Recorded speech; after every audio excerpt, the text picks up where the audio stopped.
This young lady that I'm about to bring to the stage is extremely close to my heart. In her junior year, she approached me with the desire to start a debate team that did not currently exist at Clinton. I was really impressed with her level of attention to detail and ability to see plans through to completion. I was delighted to learn that after creating the campus debate team, she desired to run for student council. The student council is a difficult endeavor because you must juggle many responsibilities simultaneously. Student representatives must maintain good academic standing, a positive student image, an awareness of peer concerns, and then effectively communicate those concerns to the administration. And lastly, organize the execution of those concerns to completion. A student representative must handle these responsibilities and more while also transitioning towards higher education themselves. What I will remember specifically about this student is the fact that she never expects or takes the easy way out. In our discussions, there have been occasions that I have advised her that some of her plans will be extremely difficult or even impossible to implement, but she never gives in to what I'm saying. She searches for solutions to transform my no's into, we can do that. She accepts the difficult work that lies ahead, and because of that determination has taken delight in hearing me say I was wrong and she was right. And it's good that she listened to me, but it's better that she did her own thinking.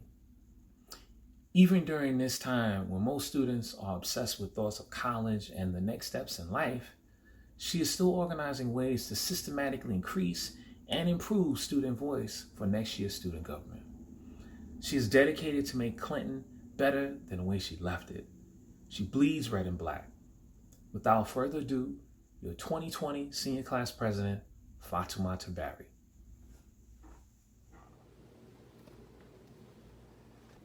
If things had been normal and the world hadn't collapsed at our feet, we would be gathered at Lehman College to celebrate our amazing achievements.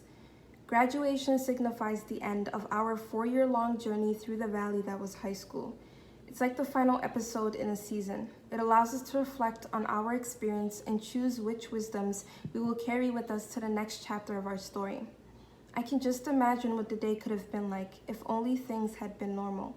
My heart would be racing a mile a minute as I prepared to give this speech.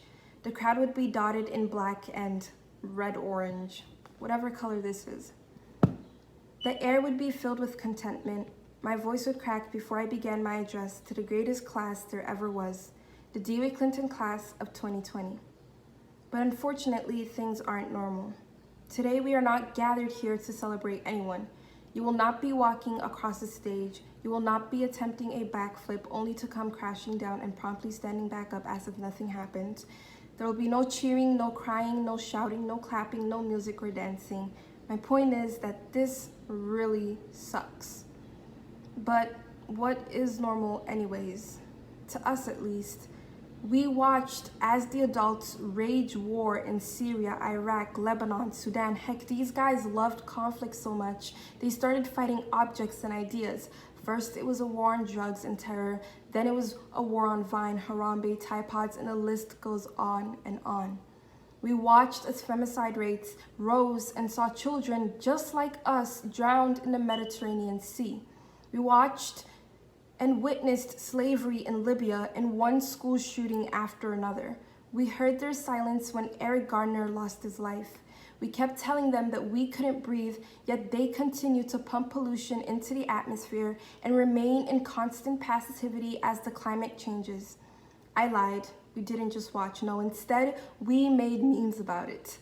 Meme culture is so profoundly Gen Z. It's so profoundly us. We, the K-pop stans, the weebs, the gamers, the TikTokers, YouTubers, Rainy Rodriguez, and Florida Man have assembled. We have used the powerful force of the internet to advocate and carry our concern into the mainstream narrative. So props for that. If you expected me to tell you that your future is bright and that everything is gonna work itself out and you have an amazing journey ahead of you, then I'm sorry to disappoint you.